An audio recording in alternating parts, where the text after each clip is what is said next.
Senhor Presidente da República, Senhor Presidente da Assembleia da República, Senhor Primeiro-Ministro, demais autoridades, senhores deputados, ilustres convidados. A história que nos ensinaram deste dia e desta manhã foi a história da glória destes escravos que aqui hoje enfeitam o Parlamento.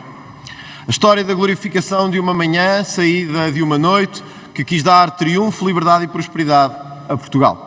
Por isso passámos e continuamos a passar todos os nossos dias 25 de Abril, saudando-nos uns aos outros, trazendo estes escravos vermelhos e mostrando ao país que somos diferentes.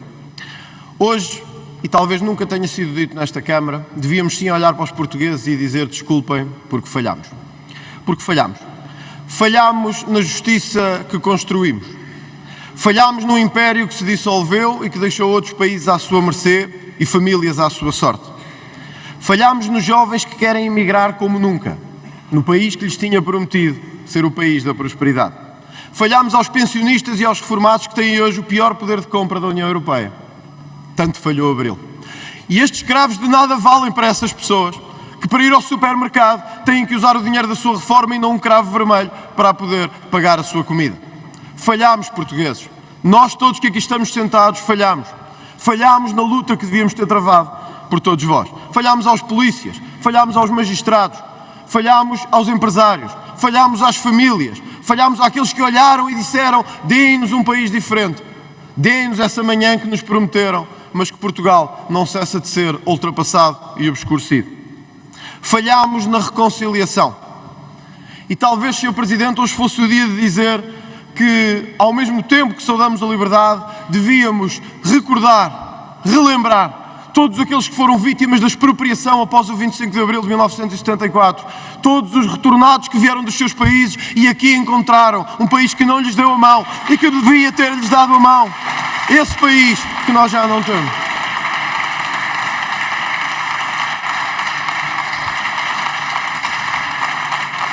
Sim, Sr. Presidente, falhámos também a esses.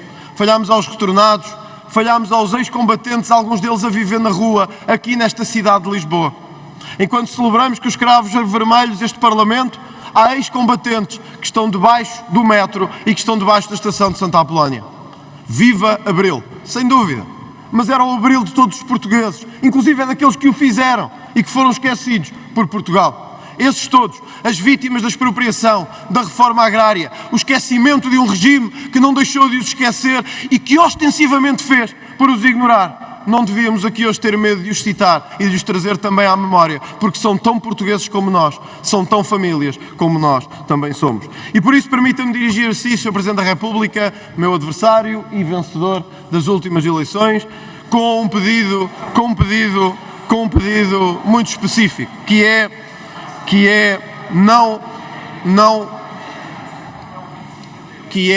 não condecore aqueles que torturaram, mataram e expropriaram em Portugal.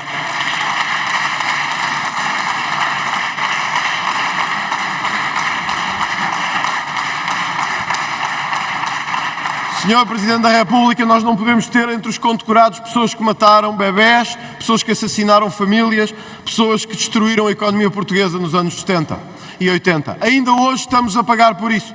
E se queremos reconciliar Portugal, certamente não é a fazer deles heróis que vamos reconciliar Portugal. É a termos a capacidade de olhar a história de frente e dizer que quem cometeu atos terroristas, quem patrocinou e promoveu nacionalizações e expropriações, não pode ser um herói. Tem que ser considerado aquilo que é um bandido e nós devemos tratar os bandidos como bandidos, que é isso que são. Por isso, Sr. Presidente da República e Sr. Presidente da Assembleia da República, permita-me deixar neste dia solene este repto. Nenhum sentido faz estarmos aqui hoje, celebrar 25 de Abril, se não tivermos a coragem de dizer que não teria havido 25 de Abril se não tivesse existido 25 de Novembro. E devemos ter a coragem de dizer a Portugal que o 25 de Novembro foi o dia que nos trouxe a liberdade e a democracia. Por isso falhámos.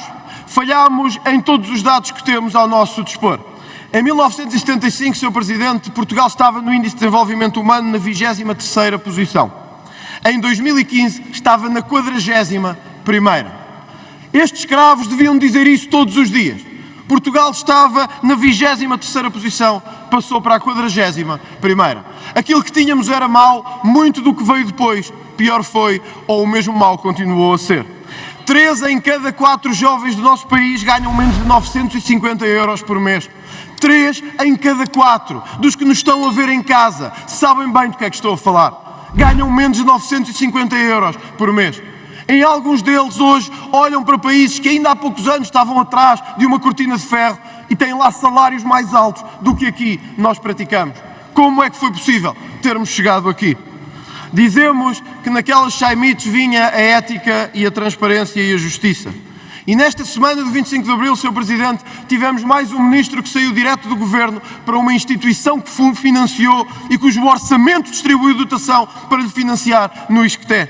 Neste mesmo ano de 25 de Abril, que tanto celebramos passar mais tempo em liberdade que em ditadura, um ex-banqueiro corrupto recusa a ser julgado porque tem Alzheimer, mas está de férias na Sardenha, ao momento em que muitas dessas sessões aqui se realizaram. Sim, Sr. Presidente, ao mesmo tempo que celebramos 25 de Abril, há políticos presos a receber subvenções vitalícias e há pensionistas a receber 200 euros por mês, todos os meses. Se isto é Abril, nós não quereríamos este Abril e preferíamos outro, porque é as pessoas em primeiro lugar e os portugueses em primeiro lugar a quem temos que dar memória.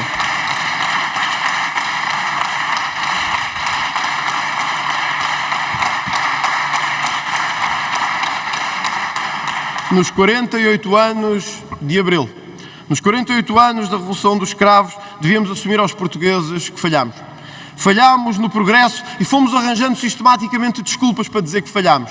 Foi a crise financeira, foi a pandemia, agora é a guerra. Não sei a que velocidade iam os chaimites que vinham de Santarém para Lisboa. Mas sei uma coisa. Sei que na velocidade do pós-25 de Abril, Portugal ficou sistematicamente para trás. Talvez o símbolo de algumas avarias militares daquela manhã viessem a ser o símbolo do que foi a avaria do país nos anos que se seguiram. Eu não aceito viver num país que ao fim de 10 ou 15 ou 20 ou 40 anos de democracia se deixa ultrapassar pela Letónia, se deixa ultrapassar pela Checoslováquia, se deixa ultrapassar por países que ainda há poucos anos estavam na outra cortina de ferro. Eu não aceito viver num país ultrapassado, empobrecido e amedrontado. E não tenho medo de o dizer. Nos 48 anos de Abril continuamos a ter um governo que tenta asfixiar a justiça e atirá-la contra os seus inimigos. Continuamos a ter um país ultrapassado por países que nem sonhávamos poderem ultrapassar-nos há alguns anos atrás. E era isto que devíamos dizer às pessoas neste dia solene. Eles que nos estão a ver e sabem bem, esse país que ficou para trás, nos netos que emigraram, naquele filho polícia que teve que assumir a responsabilidade por defender a lei e a ordem, naqueles que fizeram e construíram este país e sentem que hoje pagam mais impostos do que nunca. Vou terminar, Sr. Presidente, deixando isto. Nunca pagámos tantos impostos em Portugal. E para quê? Pergunta-se quem nos está a ver.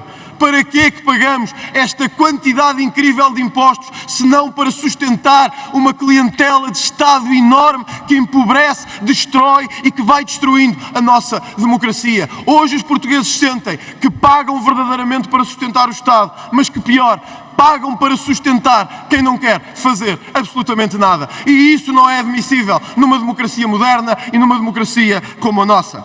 Era Francisco Sá Carneiro que dizia: uma democracia que não se defende vigorosamente não tem o direito de sobreviver.